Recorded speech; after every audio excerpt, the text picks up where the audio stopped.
Dizem que o dinheiro não compra felicidade, e ao que parece, também não compra bom senso. Hoje, vamos ver os finais mais idiotas de casais milionários. Número 1. O Rei Leão. A nossa primeira história nos leva diretamente ao coração selvagem da África, mais precisamente às imensas e intocadas planícies da Namíbia, uma região onde a natureza exibe toda a sua beleza exuberante, mas também a sua face mais brutal. É neste cenário fascinante e perigoso que conhecemos Bernard Keibel, um alemão rico, respeitado filantropo e proprietário de um centro automotivo especializado em veículos off-road para terrenos extremos. Bernard não era apenas mais um turista entediado em busca de aventura. Ele era verdadeiramente apaixonado pela vida selvagem africana, especialmente pelos leões. Dedicava seu tempo, seu dinheiro e seus esforços à conservação desses animais. Ele contribuía com grandes somas em doações para instituições que protegiam os próprios predadores que rondavam as áreas em que ele costumava viajar. Para ele, os leões eram criaturas majestosas, dignas de admiração e respeito. Mas em uma noite específica, no meio do nada, no silêncio cortante da savana africana, ele cometeu um erro grave. O tipo de erro que pode custar a vida de qualquer um, independentemente de sua conta bancária. Em maio de 2025, Bernard e sua esposa Connie estavam aproveitando uma luxuosa expedição de safari, hospedando-se em uma acomodação sofisticada, mas em tendas, em uma área isolada e completamente desprotegida por cercas, famosa por ser território de leões selvagens. Ali, diferente de um zoológico, não havia muros, barreiras ou vidros de proteção. Era a natureza pura e crua. E a regra mais importante naquele tipo de lugar era simples e não negociável. Depois que escurece, permaneça dentro da sua tenda. Em hipótese alguma, se aventure do lado de fora. Mas, já no meio da madrugada, Bernard sentiu vontade de ir ao banheiro. E foi aí que tomou uma decisão absurdamente equivocada. Em vez de utilizar as instalações sanitárias que estavam montadas dentro da própria barraca, prática comum em acampamentos de luxo desse tipo, ele preferiu sair. Completamente à vontade, abriu o zíper da tenda, pisou na escuridão da savana e se afastou apenas alguns poucos metros. E foi nesse curto trajeto que tudo aconteceu. Uma leoa, possivelmente surpresa com a presença repentina de um humano em seu território, reagiu como qualquer animal selvagem assustado reagiria. Atacou. Em questão de segundos, o que era um passeio de sonho se transformou em um pesadelo. Dentro da barraca, Connie ouviu os sons de luta e os gritos desesperados do marido. Ela soube, no mesmo instante, que algo muito errado estava acontecendo. Gritou por socorro e os guias armados do acampamento correram imediatamente para o local do ataque, disparando tiros para tentar afastar o animal. Mas já era tarde demais. Bernard Keibel, o homem que dedicou sua vida a proteger leões, foi brutalmente morto a poucos passos de onde deveria estar em segurança. A cena que se seguiu foi de uma tristeza indescritível.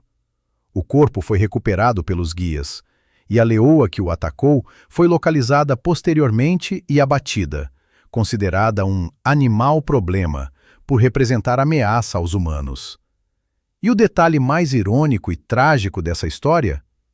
Antes de descobrirem que ela era a responsável pelo ataque fatal, a organização de conservação que recebia apoio financeiro de Bernard decidiu nomear a leoa em homenagem a ele. Só depois se deram conta de que ela era a autora da tragédia e foi executada.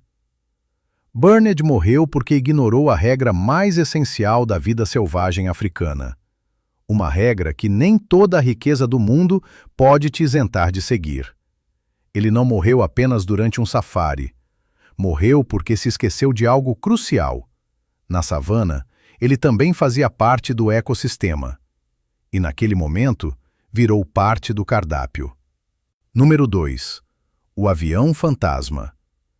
A próxima história nos leva do calor da África para os céus tranquilos, porém traiçoeiros, do espaço aéreo americano. Conhecemos agora Larry e Jane Glazer, um casal incrivelmente bem-sucedido do setor imobiliário. Eles não eram apenas ricos, eram bilionários, com um império de propriedades estabelecido na cidade de Rochester, no estado de Nova York, nos Estados Unidos. Tinham tudo o que alguém poderia desejar: negócios prósperos, uma bela família, status e, claro, um jatinho particular ultramoderno, um Socata TB M700, sempre pronto para levá-los até sua segunda residência em Naples, na ensolarada Flórida. No dia 5 de setembro de 2014, Larry e Jane embarcaram em mais um voo aparentemente rotineiro. Era o tipo de trajeto que já haviam feito muitas vezes. Mas desta vez, o que deveria ser apenas uma viagem comum acabou se transformando em uma tragédia que capturou a atenção do país inteiro. Um avião fantasma cortando os céus, com seus ocupantes milionários a bordo, sem qualquer ideia do que estava prestes a acontecer. Larry, além de empresário, era um piloto experiente. Ele mesmo assumiu os controles da aeronave. Pouco depois da decolagem, comunicou ao controle de tráfego aéreo que desejava descer de altitude. Ele estava a cerca de 8.500 metros e pediu para descer. Essa foi a última mensagem transmitida pelo rádio. Depois disso, silêncio total. A aeronave deixou de responder a todas as chamadas. Sem ninguém responder, o avião continuou sua trajetória automaticamente, subindo até atingir a altitude de cruzeiro e seguindo sua rota programada rumo ao estado da Flórida. Os controladores aéreos acompanharam o drama com impotência, vendo a aeronave seguir seu curso como se estivesse no piloto automático da morte. Fria, muda, sem nenhum sinal de vida vindo da cabine. A Força Aérea dos Estados Unidos rapidamente enviou 2 caças F-15 para interceptar o jato. Os pilotos dos caças conseguiram se posicionar ao lado da aeronave e olhar para dentro da cabine. O que viram foi arrepiante. Larry Glazer estava caído sobre os controles, completamente desacordado. As janelas da cabine estavam cobertas de gelo por dentro, um sinal clássico de despressurização em grandes altitudes. Jane não era visível pela janela. Provavelmente estava caída no chão da aeronave, também inconsciente. O erro fatal já havia ocorrido. Quando a pressão dentro da cabine cai abruptamente a essa altura, o tempo de reação é curtíssimo. Um piloto tem no máximo de 30 a 60 segundos para colocar uma máscara de oxigênio antes que o cérebro comece a sofrer os efeitos da hipóxia, uma condição que provoca confusão mental, sensação falsa de bem-estar e, rapidamente, perda de consciência. Por alguma razão que jamais saberemos, Larry e Jane não conseguiram se proteger. Talvez tenham subestimado o problema, talvez tenham demorado para reagir, talvez tenham tentado e falhado. Mas a realidade é que o simples ato de não colocar uma máscara de oxigênio selou o destino do casal. Por várias horas, o mundo inteiro acompanhou, perplexo, o voo do avião fantasma sobre o Oceano Atlântico. Os caças da Força Aérea nada podiam fazer além de observar. A aeronave seguiu sua trajetória por cerca de 2.500 quilômetros, até que, com o combustível chegando ao fim, começou a perder altitude. O avião caiu em espiral no mar, em uma região ao norte da Jamaica. Os destroços jamais foram completamente encontrados.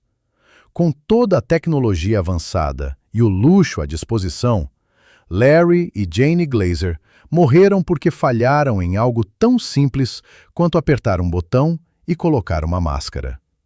Eles tinham todos os recursos, todo o conhecimento, toda a experiência. Mas no momento mais crucial, hesitaram e pagaram com a própria vida. Número 3. O hobby do helicóptero. Alguns hobbies são apenas passatempo, outros envolvem riscos. E há ainda aqueles que, quando combinados com excesso de confiança e ego inflado, podem custar vidas. Esse foi o caso de Paul e Linda Spencer, um casal britânico milionário conhecido por ter construído um império de sucesso com a rede de lojas Country Baskets, no Reino Unido. O casal tinha uma vida confortável, luxuosa e, como muitas pessoas muito ricas, buscava novos prazeres que combinassem com o estilo de vida elevado que levavam. Um desses prazeres era voar, mais precisamente, voar em seu helicóptero novinho em folha, um Robinson R-44, adquirido por cerca de $250 mil. Paul, empolgado com um novo brinquedo e recém-licenciado como piloto, queria aproveitar ao máximo sua recente certificação. Em janeiro de 2008, Paul e Linda decidiram fazer uma viagem de helicóptero até o sofisticado hotel Rudin Park Golf Hotel, um 5 estrelas bastante famoso, para uma noite glamourosa com tudo o que tinham direito. A chegada de helicóptero, claro, fazia parte do show. Mas o que deveria ser uma noite inesquecível de luxo e estilo, acabaria sendo a última da vida deles. Naquele dia, o clima não estava nada favorável. Os ventos eram intensos, com rajadas fortes o suficiente para representar ameaça até para aeronaves experientes. O tempo estava tão instável que os próprios funcionários do hotel ajudaram Paul a amarrar o helicóptero no chão para evitar que fosse arrastado ou danificado pelas rajadas. Qualquer piloto com experiência teria visto isso como um sinal claro: não voe. Cancelar o voo seria a decisão sensata. Vale lembrar que, em situações anteriores, Paul havia contratado pilotos mais experientes para comandar a aeronave em condições ruins. Mas naquela noite, talvez movido por orgulho, vaidade ou pelo desejo de provar a si mesmo, decidiu que podia lidar com a situação. E foi essa a decisão estúpida. Sem pensar nas consequências, o casal desamarrou o helicóptero e se preparou para levantar voo. O helicóptero decolou na escuridão da noite, subindo apenas por alguns segundos. Mas logo, uma rajada de vento mais forte o atingiu. A aeronave perdeu o controle e foi jogada contra uma área de mata próxima, colidindo violentamente com as árvores. O impacto foi fatal. Paul e Linda morreram na hora. A investigação posterior apenas confirmou aquilo que muitos já suspeitavam. Paul, ainda inexperiente, não tinha habilidades suficientes para voar em condições climáticas tão difíceis. Ele deixou que sua empolgação superasse o bom senso e os limites da própria capacidade. O helicóptero, que representava status, liberdade e poder, se transformou em um caixão de luxo. Tudo isso porque, naquela noite, ele não quis admitir que havia outra opção muito mais segura: pedir um táxi. Número 4. Os especialistas da avalanche. Terry e René Sciurza não eram aventureiros iniciantes ou turistas desavisados. Muito pelo contrário. Eles eram praticamente considerados lendas vivas entre os amantes de esportes de neve do estado do Oregon, nos Estados Unidos. Faziam parte da elite da comunidade de esquiadores, e sua relação com as montanhas não era recente, era algo que atravessava gerações. A família de Terry tinha raízes profundas nesse universo. Em 1939, seus parentes haviam inaugurado a primeira loja de equipamentos de esqui na cidade de Bend, e desde então ele cresceu cercado por neve, encostas e tudo o que envolve a cultura da montanha. Era um verdadeiro especialista. Além disso, ele também era um respeitado corretor de imóveis na região, mas sua paixão pelas trilhas nevadas era o que o definia. Junto com sua esposa René, que também era uma esquiadora experiente e conhecia cada canto das trilhas e caminhos da região, o casal era praticamente imbatível no backcountry. aquelas áreas afastadas das estações tradicionais, onde os riscos aumentam exponencialmente. Eles sabiam o que estavam fazendo. Tinham conhecimento, equipamento, técnica e, acima de tudo, experiência. E talvez exatamente por isso se sentiram confiantes demais, ou melhor, confiantes demais para seu próprio bem. No dia 17 de fevereiro de 2025, essa confiança se transformou em tragédia. Naquele período, as condições meteorológicas nas montanhas próximas à casa onde moravam estavam particularmente perigosas.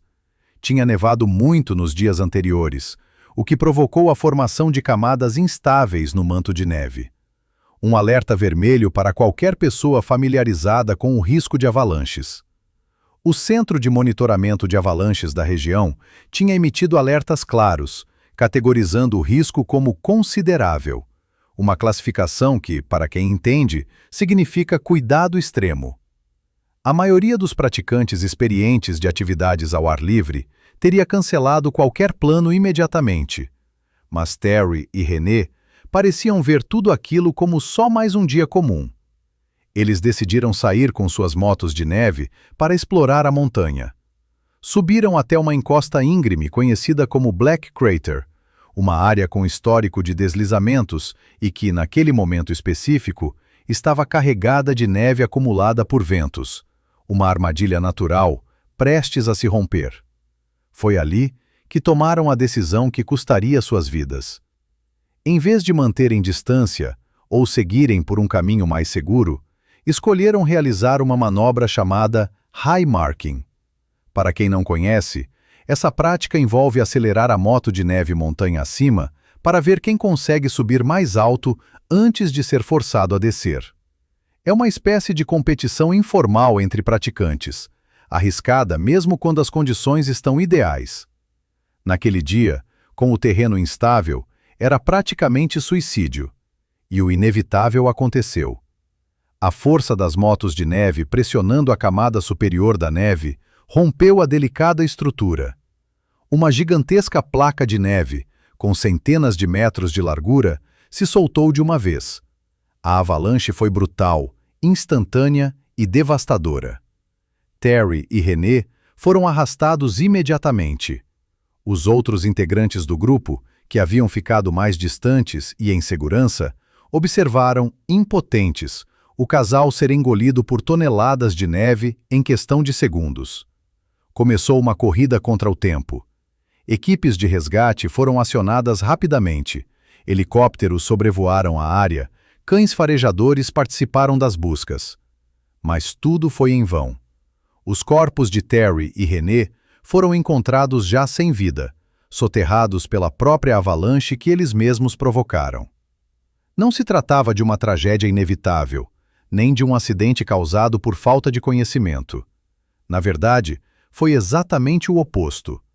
Duas pessoas extremamente experientes que ignoraram alertas óbvios e decidiram brincar com a sorte, confiando demais na própria habilidade. Foi um caso clássico de arrogância disfarçada de confiança. Eles conheciam os riscos, tinham visto os avisos, sabiam das condições, e ainda assim escolheram desafiar a montanha. E a montanha respondeu. Número 5. O mistério do barco virado. Craig e Brenna Millett viviam o tipo de vida que muitos sonham, mas poucos conseguem alcançar.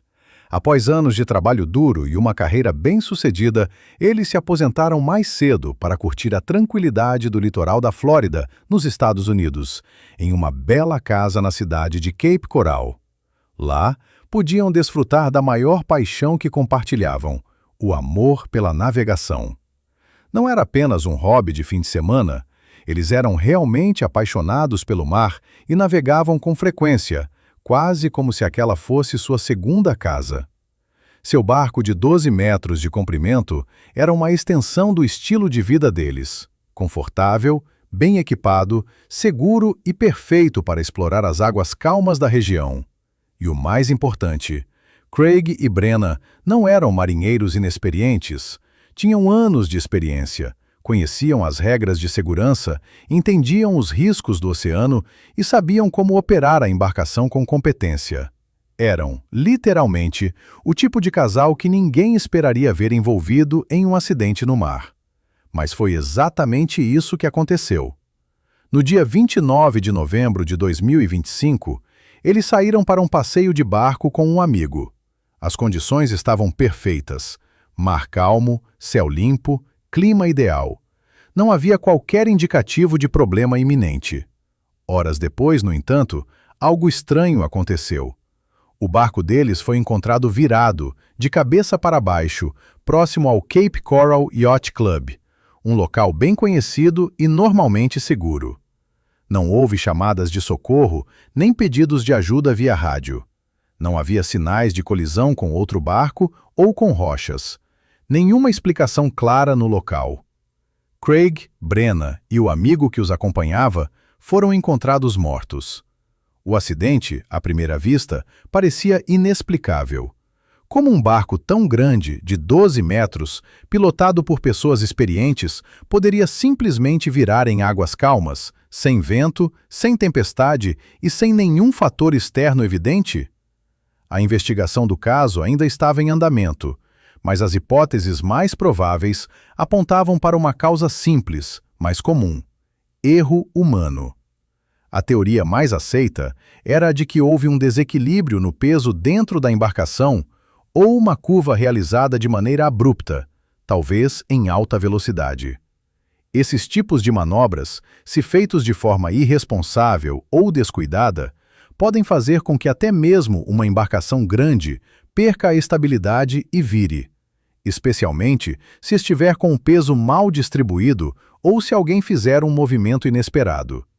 Mesmo um barco seguro pode se tornar vulnerável diante de uma pequena falha de julgamento. Talvez Craig tenha tentado impressionar alguém. Talvez tenham feito uma curva mais fechada do que o ideal. Talvez estivessem relaxados demais para perceber o risco. Nunca saberemos com certeza. Mas o que ficou claro é que, mesmo com experiência, mesmo com um barco seguro e um mar tranquilo, uma única decisão errada pode ser suficiente para transformar um passeio prazeroso em tragédia. Craig e Brenna tinham tudo: conhecimento, experiência e estrutura. Mas naquele dia, por algum motivo, isso não bastou. E o barco que representava liberdade e prazer acabou se tornando o palco do fim. Número 6. O caixão de 40 milhões. Esta última história é, sem dúvida, a mais simbólica quando se trata da combinação entre excesso de dinheiro e falta de bom senso. É uma verdadeira aula de como a arrogância e a crença na própria invulnerabilidade podem transformar luxo em tragédia, e como nenhum valor na conta bancária é capaz de vencer as leis da natureza. O caso envolve dois nomes de peso: Jonathan Bloomer, ex-presidente do conselho da Morgan Stanley International, e Mike Lynch, um bilionário do setor de tecnologia.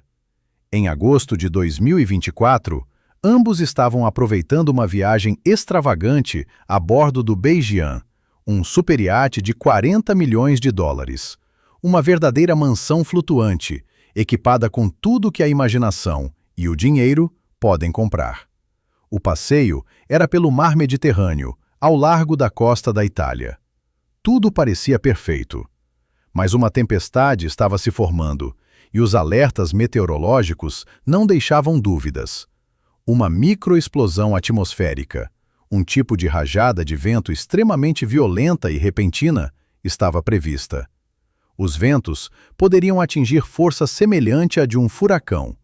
Outros barcos na área começaram a buscar abrigo. Um dos capitães, inclusive, tentou avisar o Beijian pelo rádio, sugerindo que fizessem o mesmo. Mas o aviso foi completamente ignorado. A confiança da tripulação, e possivelmente dos passageiros ricos a bordo, era tamanha que eles simplesmente acreditaram que estavam acima da ameaça. A decisão de continuar navegando foi fatal. Uma mistura perigosa de orgulho, ignorância e excesso de confiança. O raciocínio parecia ser: estamos em um iate de 40 milhões, gigantesco e tecnológico. Nada pode nos acontecer. Mas pode sim. E aconteceu. A microexplosão atingiu o Beijing com força total. O superiate, com 45 metros de comprimento, virou completamente em apenas 16 minutos. O que era uma festa de luxo virou um pesadelo aquático em tempo recorde. Havia 25 pessoas a bordo. 18 conseguiram ser resgatadas das águas agitadas. Mas 7 ficaram presas dentro do casco invertido do iate, incluindo a esposa de Jonathan Bloomer, Judy, e a filha de Mike Lynch. E é aí que a tragédia se torna ainda mais aterradora. Essas 7 pessoas não morreram imediatamente. Elas ficaram presas em bolsões de ar dentro do iate capotado, que afundou a mais de 30 metros de profundidade. Isoladas na escuridão total, sem contato com o mundo exterior, elas lutaram pela vida. E você? Qual dessas histórias te deixou mais chocado? Qual delas você acha que poderia ter sido evitada com um mínimo de bom senso? Conta pra gente nos comentários. Se tiver gostado do vídeo, deixe seu like e inscreva-se em nosso canal para acompanhar todas as novidades. Te encontro em um desses vídeos que estão aparecendo agora na sua tela. Cuidem-se, pessoal!